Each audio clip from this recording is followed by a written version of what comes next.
So it all started with a message that I got when I was 18.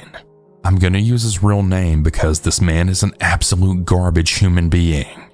But I got a message from a man named David Clark on Facebook saying hey with a smiley face. I used to have a crush on him when I was a 15-year-old girl, but he had just turned 19 at the time, and he quickly quit talking to me when he found out how young I was. I messaged him back innocently and in a friendly way because I had a boyfriend at the time. He was pretty persistent in trying to get me to hang out with him and drink with him, which I had always declined because I felt it would be inappropriate. Well, some time went on, and I eventually broke up with my boyfriend after coming to realize he had been unfaithful. So I decided to message David Clark back. We talked for a little bit over the next 2 weeks or so, and talking slowly turned into flirting, which turned into a relationship. Now, I was living in Casper, Wyoming at the time, and he had planned to come and get me and bring me back to Rock Springs, Wyoming, where I had lived previously. He had planned on picking me up the next day, and I was fairly excited, but after getting off the phone with him, I had this feeling of impending doom. I couldn't explain it. Something was wrong, but I had just turned 19 and I was such a dumb kid. The whole drive back seemed to be going really well.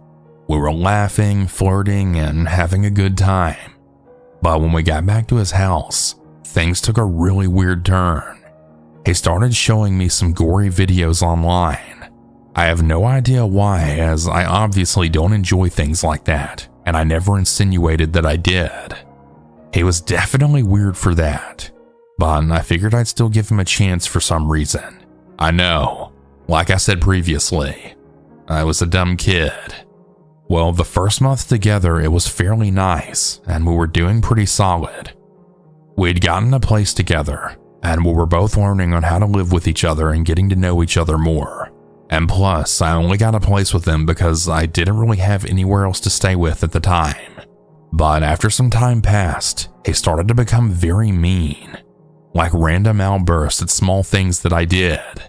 But I knew that couples fought, and I figured it was normal.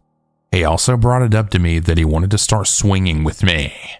I've never done it before, and I was a little hesitant because I'm very monogamous, but I do like to adventure and try new things, so I agreed. So pretty much everything, even in that aspect, seemed pretty normal for a little while. But David increasingly became more and more mean as time passed, and he started showing some pretty weird tendencies. Like I woke up and I caught him going through my phone, and as soon as he noticed I was awake, he quickly hid it, which was really weird because he had my passcode and he knew he could go through my phone whenever he wanted. But the thing was, I was never allowed to go through his. Well, I later had realized that he had hacked into my Facebook account, my Instagram, and even my email. How I realized this is because I saw out of the corner of my eye him scrolling through these pictures, and he scrolled past a bunch of pictures that I hadn't sent him. I asked how he got those, and he just said, "Oh, remember that time you used my phone to log into your email?" Yeah, but I logged out of my email. But I later realized what he really did was go into my phone and changed all of my passwords so he could get into all of my accounts and see everything I was doing. As more time passed, I didn't even think it was possible, but he got more and more cruel every day. He would pick fights with me about everything, and it got to the point that I was scared to fuck up even in the smallest of ways. I was literally walking on eggshells every moment.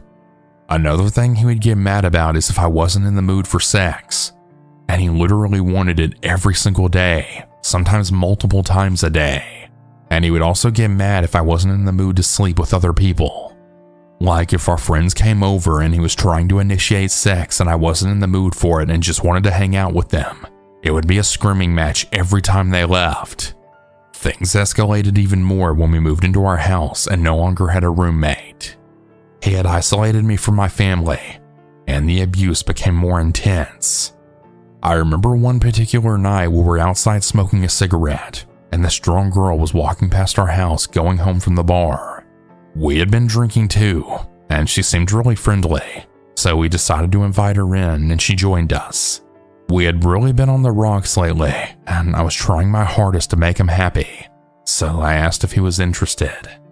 Well, he said yes, so I started flirting with her, and her and I ended up getting along really well, to the point that nothing turned sexual, but we were talking as friends. David was quiet the whole night. When the sun finally came up, we then drove her home, and I'm not even kidding. The moment she got out of the car, David started screaming at me about how I had left him out and how I was a shitty fiance. I always shut down when he yelled at me. I tried arguing with him in the past, but he had too much of a mean streak that there was no reasoning with him. He had screamed at me from 8 in the morning until well into the night. This would go on every single day for 3 years. But slowly, the fight started getting worse. Whenever I would try to go smoke from being stressed out during an argument, he would rip the pack of smokes right out of my hand. Then he picked up the pace a little bit. We had been arguing in the kitchen, and he shoved me. At that point, I was so sick of letting him push me around that I stood my ground and I didn't shut down that time. He shoved me into the bedroom and he wrapped his hand around my throat and screamed in my face. When I started crying, he got up and told me that he needed to leave because he had never put his hands on a woman before. But we ended up working things out. Things seemed peaceful for a little while, but it didn't last long. We ended up having another argument, and during that argument, he had pulled a gun out. I remember putting my hand up and just saying, "Whoa, whoa, whoa, calm down," over and over again. He had put the gun to his head, acting like he was going to pull the trigger, and then he put the gun in his mouth. Now, I do want to say that I had tried leaving a few times previously, but I always got dragged back into this bullshit, and I was honestly just really scared to leave. I desperately wanted to leave him, but now after him pulling out his gun, I realized just how unstable he really was, and I had no idea where to even begin. He was still obsessively watching my accounts. Any messages I sent were not safe, so I couldn't tell anyone about what was going on. Well, during the time when things were getting really bad, I met my now husband, and of course, David was angry. I had told my husband, who we'll call Kay, that I wanted to play some Call of Duty with him as we had started gaming together. I didn't have a gaming headset at the time, so we just decided to FaceTime so we could still communicate while gaming.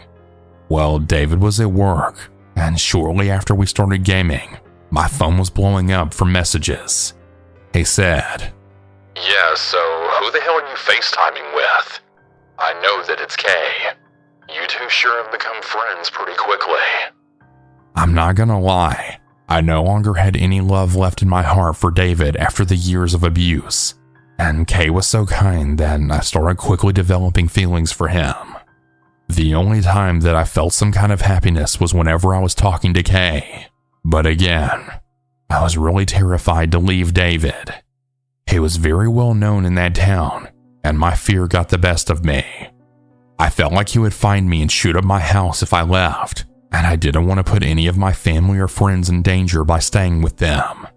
Well, I know David could sense that I was falling out of love with him because I started sticking up for myself more. I had tried to leave multiple times already to no avail, so he started being really nice to me out of nowhere, like consistently. But the sex thing was still an issue, because I got physically ill every time he kissed me or even touched me. But I still did it to keep him happy and to keep us from fighting.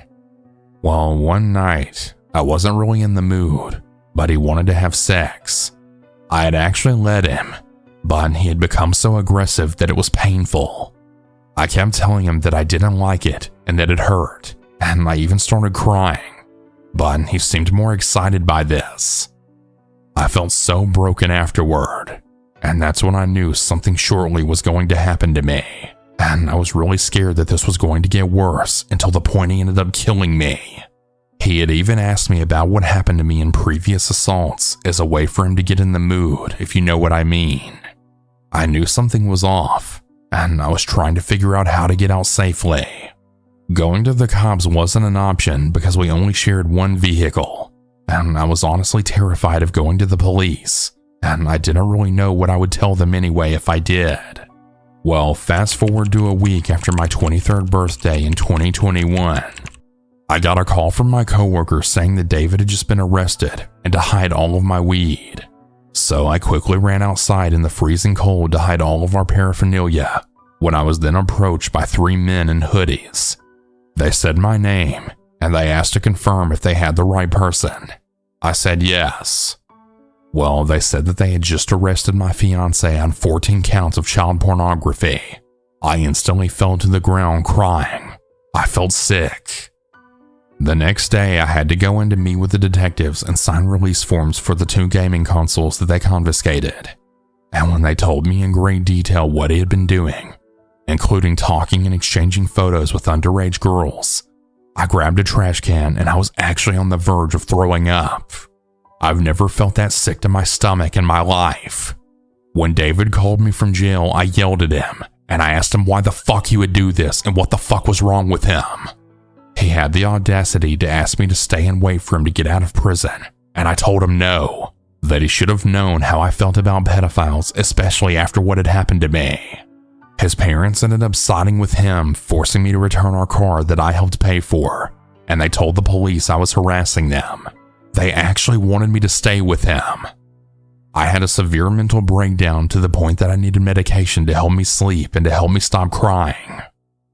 I later found out from a friend whose dad is in the same jail as David that he told David I was married and pregnant, and this motherfucker actually had the nerve to say, "Fuck that bitch, she was cheating on me anyway," which I wasn't, but I honestly should have. His article got published on Sweetwater Now, and everyone soon came to find out what a sick, twisted monster he really is. So to anyone in a toxic relationship, listen to your gut. There's so much abuse that went on in this relationship that I honestly don't even have the time to write it all out. But I should have ran when my heart was telling me to, whether I was scared or not. So please, if there's even a second of doubt, get out before it's too late. I had to lose myself first, and I almost lost my mind before realizing that I deserved better. Don't let the same thing happen to you. Don't ever for a second doubt that you deserve better.